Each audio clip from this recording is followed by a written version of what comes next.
Hi dears, welcome to ശ്രീസ്നാവിൽ തൊട്ടു മനസ്സിൽ തൊട്ടു.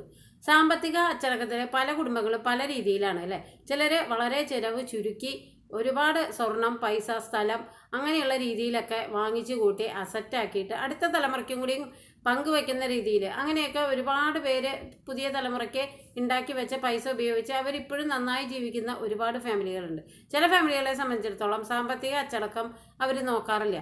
അന്നന്നത്തെ കാര്യം അല്ലെങ്കിൽ വിദ്യാഭ്യാസം തേടുന്ന കുട്ടികളാണെങ്കിൽ അവരുടെ ഫീസ്, അവരുടെ ചിലവ്, അവരുടെ ഫുഡൊക്കെ കഴിഞ്ഞ് വരുമ്പോൾ അങ്ങനെയുള്ള സാമ്പത്തിക അച്ചടക്കമൊന്നും പാലിക്കാൻ കഴിയാത്ത അധികം വരുമാനമില്ലാത്ത കുടുംബങ്ങളുണ്ട്. ഇതിൽ രണ്ടിലും പെടാത്തൊരു കുടുംബമുണ്ട്, ഒരു ഫാമിലി ചാനൽ. സത്യം പറഞ്ഞാൽ അവരുടെ ചാനലിൽ സാധാരണ വീടുകളിൽ ഉണ്ടാവുന്ന ഒരു ദിനചര്യയല്ല കേട്ടോ. നമ്മളുടെ സാധാരണ വീടുകളിൽ കുട്ടികൾ സ്കൂളിൽ പോകാനുള്ളവർ പോവും, രാവിലെ വർക്ക് ചെയ്യാൻ പോണവർ പോവും. അങ്ങനെ ഒരു ലൈവായിട്ടുള്ള ഒരു ദിനചര്യ അവരുടെ വീട്ടിലില്ല എന്നുള്ളതാണ്. അവരുടെ ഒരു ഫാമിലി ലൈഫിനെ സംബന്ധിച്ചിടത്തോളം അവരുടെ മക്കളും അച്ഛനും അമ്മയും ഭയങ്കര ബോണ്ടിങ് ആണ്. അതായത് ഒരൊറ്റ റൂമിലിരുന്ന് അവർ ബെഡ്റൂമിലൊക്കെ ഇരുന്ന് ഭക്ഷണം കഴിക്കുന്നത് കാണാം. ഊണുമുറി ഉണ്ടായിട്ടും ബെഡ്റൂമിൽ ഇരുന്ന് ഭക്ഷണം കഴിക്കുക. അങ്ങനെയൊക്കെ വിചിത്രമായിട്ടുള്ള സ്വന്തം സന്തോഷങ്ങൾ, അന്നന്നത്തെ സന്തോഷങ്ങൾ കണ്ടെത്തി ജീവിക്കുന്ന ഒരു കുടുംബമാണ്. ഇനി അത് മോശമാണോ നല്ലതാണോ എന്ന് നമുക്ക് പിന്നെ പറയാം. എന്തായാലും അവരുടെ ആ ഒരു ജീവിതത്തിൽ നോക്കിയാൽ ഭർത്താവും ഭാര്യയും ഒരേ വേവ് ലെങ്ത്താണ്. ഭാര്യ പറയുന്നതിൻ്റെ അപ്പുറം ഭർത്താവിനില്ല, ഭർത്താവ് പറയുന്നതിൻ്റെ അപ്പുറം ഭാര്യയ്ക്കില്ല. രണ്ടുപേരും കുഞ്ഞുങ്ങളെ ആരെങ്കിലും പറയുമ്പോൾ ഒരു ഷീൽഡ് പോലെ നിരുപാധികം വളരെ മോശമായ ഭാഷയിൽ ഹർട്ട് ചെയ്യുന്ന രീതിയിൽ തന്നെ എതിർത്ത് നിൽക്കും. എന്തുകൊണ്ട് കുഞ്ഞുങ്ങൾക്ക് വിദ്യാഭ്യാസം കൊടുക്കുന്നില്ല, എന്തുകൊണ്ട് വിദ്യാഭ്യാസത്തിന് പ്രാധാന്യം കൊടുക്കുന്നില്ല എന്നൊക്കെ പറഞ്ഞാൽ അവർക്ക് അവരുടേതായിട്ടുള്ള ഒരുപാട് ന്യായങ്ങൾ നിരത്താനുണ്ട്.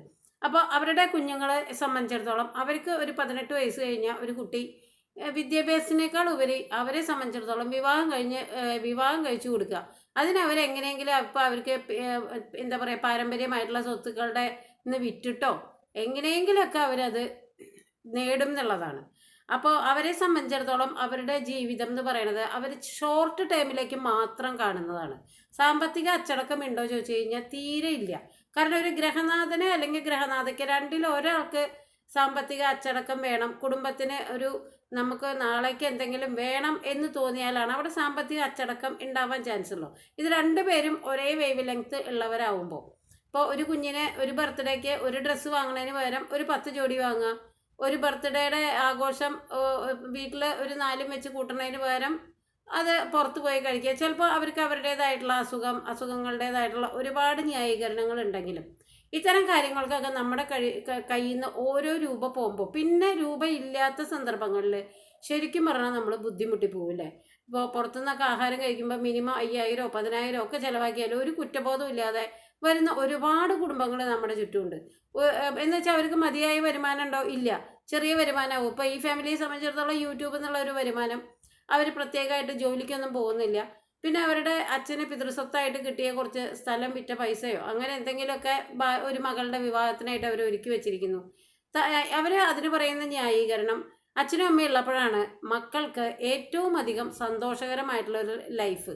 ഈ മൊമെൻറ്റ്സൊക്കെ അവർക്ക് ഓർക്കാൻ, എൻ്റെ അച്ഛനും അമ്മയും ഉണ്ടായിരുന്നപ്പോൾ ഞങ്ങൾ വളരെ ആയിട്ടാണ് ജീവിച്ചിരുന്നേ എന്ന് കുട്ടികളുടെ മനസ്സിലൊരു പിക്ചർ ഉണ്ടാക്കാനായിട്ട് കഷ്ടപ്പെട്ട് അവർ ഇന്നത്തെ ലൈഫ് ആഘോഷിക്കുകയാണ്, ജീവിതം ആഘോഷമാക്കുകയാണ്. അത് എല്ലാ കാര്യത്തിലും. അപ്പോൾ അവരുടെ അസുഖത്തിൻ്റെ കാര്യത്തിലായാലും, അവരുടെ ഭക്ഷണത്തിൻ്റെ കാര്യത്തിലായാലും, അവരുടെ ഒരു ഫംഗ്ഷൻ്റെ കാര്യത്തിലായാലും, ഡ്രസ്സിൻ്റെ കാര്യത്തിലായാലും, എന്ത് കാര്യത്തിലും അവരത് മാക്സിമം സെലിബ്രേറ്റ് ചെയ്യുക. അപ്പോൾ അങ്ങനെയുള്ള ഒരു ഗ്രൂപ്പ് ആളുകൾ ഈ സമൂഹത്തിൽ ജീവിക്കുന്നുണ്ട്. സെലിബ്രേറ്റിംഗ് ലൈഫാണ് അവരുടെ. നാളെ എന്താവും? ഇപ്പോൾ താഴെയുള്ള 2 കുഞ്ഞുങ്ങൾ വലുതാവുമ്പോൾ അവർക്ക് നമ്മൾ എന്തെങ്കിലും കരുതി വെക്കണ്ടേ? ഇപ്പോൾ നമ്മളിങ്ങനെ അവരുടെ സന്തോഷത്തിന് വേണ്ടിയുള്ള ഒരു പിക്ചർ തയ്യാറാക്കാൻ നമ്മൾ മാക്സിമം നമ്മുടെ കയ്യിൽ നിന്നുള്ള പൈസയൊക്കെ സാരിക്കും വസ്ത്രത്തിനും ആഘോഷത്തിനും ഒക്കെ വിനിമയം ചെയ്യുമ്പോൾ ഒരു 50+ ആയിട്ടുള്ള ഫാദറും ഒരു 40+ ആയിട്ടുള്ള മദറും ആരോഗ്യപരമായിട്ടുള്ള ഒരുപാട് കാര്യങ്ങൾ ഇന്നത്തെ ചെറുപ്പക്കാർക്ക് വരെ വരുന്ന ഒരു കാലഘട്ടത്തിൽ തീരെ കുഞ്ഞായിട്ടുള്ള 3+ഉം 5+ഉം ആയിട്ടുള്ള 2 കുഞ്ഞുമക്കൾക്ക് വേണ്ടി എന്ത് കരുതി വെച്ചു എന്നുള്ളത് നാളേക്ക് ചിന്തിക്കാതെ അവർക്ക് ഇന്ന് ചിന്തിക്കാം എന്നുള്ളതാണ് ഒന്നാമത്തെ കാര്യം.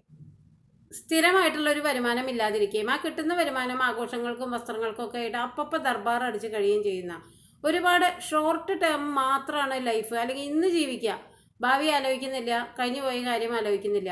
ലീവ് ഇൻ പ്രസൻറ്റ് എന്നുള്ള ആ വലിയ വാക്കാണ് ഏറ്റവും പ്രധാനം. പക്ഷെ നമ്മൾ ഈ പ്രസൻറ്റിൽ ജീവിക്കുമ്പോൾ, നമ്മൾ ഈ പ്രസൻറ്റിൽ നമ്മളുടെ ഓരോ പൈസയും എന്താ പറയുക അനാവശ്യമായിട്ട് ചിലവഴിക്കുമ്പോൾ നമ്മൾ തന്നെ കുറച്ചൊരു 10 വർഷം കൂടി കഴിഞ്ഞാൽ, അല്ലെങ്കിൽ ഒരു 20 വർഷം കൂടി കഴിഞ്ഞാൽ ഈ കുഞ്ഞുങ്ങളെ ആശ്രയിക്കേണ്ട ഒരു അവസ്ഥ വരുമ്പോൾ നമ്മളുടെയിലും ഒന്നും ഉണ്ടാവില്ല എന്നുള്ളതാണ് അതിൽ ഏറ്റവും രണ്ടാമതായിട്ടുള്ള ദുഃഖകരമായിട്ടുള്ള സത്യം.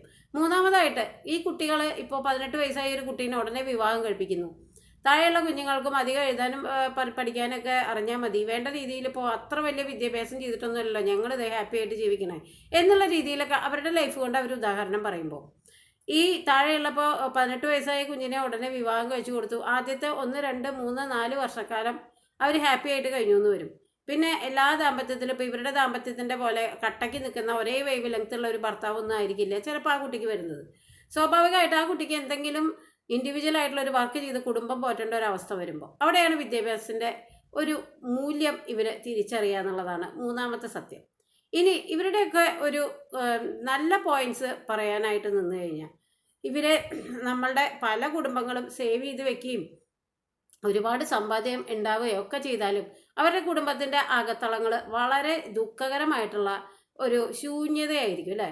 അച്ഛൻ ഒരു വഴിക്ക്, അമ്മ ഒരു വഴിക്ക്, മകള് പഠിക്കുന്ന മകൾ ഒരു വഴിക്ക്, മകൻ ഒരു വഴിക്ക്, ഇങ്ങനെയുള്ള രീതിയിൽ കുടുംബം ഇമ്പുണ്ടാവണ കുടുംബങ്ങൾ വളരെ കുറവായിരിക്കും. അവിടെ അവർ ഒരുപാട് സ്വത്ത് സമ്പാദിച്ചിട്ടുണ്ടാവും, കുട്ടികളെ നല്ല രീതിയിൽ വിദ്യാഭ്യാസം ചെയ്തിട്ടുണ്ടാവും. എന്നിട്ടും പല രീതിയിലും പല വഴിക്കും ആ കുടുംബം ചെതറിപ്പോയി അവർ ചിലപ്പോൾ ഊടുമുറികളിൽ ഒരുമിച്ച് കണ്ടുമുട്ടുന്നുണ്ടാവില്ല. അത് വെറും ഒരു കെട്ടിടത്തിൽ താമസിക്കുന്ന ഒരു അവസ്ഥ, കുടുംബത്തിൽ താമസിക്കുന്നതായിട്ടുള്ളൊരു ഫീലില്ല. നാളെ അച്ഛനും അമ്മയും മരിച്ചു പോകുമ്പോൾ അവരൊരുപാട് സ്വത്ത് ബാക്കി വെച്ചിട്ടുണ്ടാവും, ഇവരത് അനുഭവിക്കുന്നത്, ഇവരും ഇതേപോലെയുള്ളൊരു ലൈഫ്. അപ്പോൾ അതാണ് അതിൻ്റെ ഒരു ഡ്രോബാക്ക്. ഇനി വിദ്യാഭ്യാസം എന്നുള്ളത് വളരെ പ്രധാനമായതുകൊണ്ട് തന്നെ അതിൽ യാതൊരു വക കോംപ്രമൈസും ഇല്ലാതെ പെൺകുട്ടികളെ പ്രത്യേകിച്ച് അവർക്ക് ഇൻഡിവിജ്വലായിട്ട് തന്നെ സ്വതന്ത്രമായിട്ട് ജീവിക്കാനുള്ള ഒരു കപ്പാസിറ്റി ഉണ്ടാക്കി കൊടുക്കണം എന്നുള്ളതിൽ ഒരു നീക്കുപോക്കുമില്ല. പിന്നെ ഇവരുടെ കുടുംബത്തിനെ സംബന്ധിച്ചിടത്തോളം വളരെ ലൈവായിട്ടുള്ള ഒരു ജീവിതമാണ്.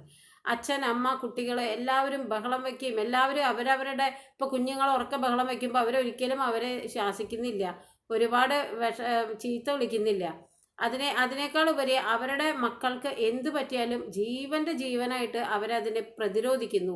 പുറത്തുനിന്നുള്ളൊരു കമൻറ്റ് വരുമ്പോൾ അച്ഛനും അമ്മയും കട്ടയ്ക്ക് സപ്പോർട്ട് ചെയ്ത് പ്രതികരിക്കുന്നു. ഇങ്ങനെയൊക്കെ ജീവിതം തൽക്കാലം അവർക്ക് ലൈവായിട്ട് കൊണ്ടുപോകാൻ സാധിക്കുന്നു.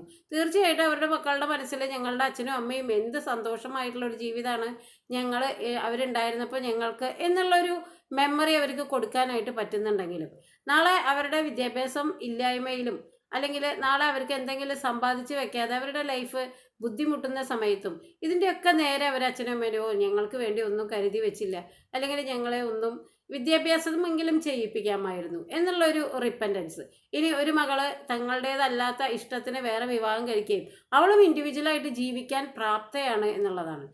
അവർക്കും പ്രത്യേകിച്ച് രാവിലെ എണീറ്റ് പോകേണ്ട ജോലിയൊന്നുമല്ല, എങ്കിൽ പോലും അവരും ഭാര്യയും ഭർത്താവും വളരെ ലൈവായിട്ട് തന്നെ ജീവിക്കുന്നു. ഒരു കുഞ്ഞ് ഇൻഡിപെൻഡൻ്റ് ആയിട്ട് ജീവിക്കാനുള്ള ഒരു തൻ്റെ ഇടം ഒക്കെ കിട്ടുന്നു. അപ്പോൾ നമ്മളുടെയൊക്കെ ഒരു മനസ്സിലെ ചിത്രങ്ങൾ മാറ്റിമറിക്കാനായിട്ട് ഇങ്ങനെയുള്ള ഫാമിലികൾക്ക് സാധിക്കുന്നു എന്നാണ്. നമ്മളെന്താ വിചാരിക്കുക, വിദ്യാഭ്യാസം വേണം, പണം വേണം, എന്നാലൊക്കെയാണ് ലൈഫ് സെക്യൂർ ആവുള്ളൂ. തൽക്കാലത്തേക്ക് ഇപ്പോൾ വിദ്യാഭ്യാസം, പണം ഇതൊന്നും വലിയ മാറ്റർ അല്ലാതെ ലൈഫ് പ്രസൻറ്റിൽ എൻജോയ് ചെയ്ത് ജീവിക്കുന്ന ഒരുപാട് കുടുംബങ്ങളുണ്ട് എന്നുള്ളതാണ്. ഇനി ഭാവിയിൽ ചിലപ്പോൾ എന്ത് സംഭവിക്കും, എങ്ങനെയാവും എന്നുള്ളതൊന്നുമല്ല. അപ്പോൾ ആ അമ്മയുടെ ഒരു ഒടുക്കത്തെ കോൺഫിഡൻസ്, എൻ്റെ മക്കളെ എങ്ങനെയായാലും ജീവിക്കും, അവരും ജീവിക്കുന്നു, അവർ ഭാര്യയും ഭർത്താവും. പ്രത്യേകിച്ച് അങ്ങോട്ടോ ഇങ്ങോട്ടോ അല്ലെങ്കിൽ ഒരു ഗൃഹനാഥനെ സംബന്ധിച്ചിടത്തോളം അയാൾ ജോലിക്ക് പോകാനായിട്ട് പറ്റാത്തൊരവസ്ഥ. മുമ്പ് അയാൾ ജോലി ചെയ്ത് ഒരുപാട് ആ കുടുംബത്തിനെ പോറ്റിയിട്ടുണ്ട്. ഇപ്പോൾ ആരോഗ്യപരമായിട്ടുള്ള കാരണങ്ങളുണ്ട്.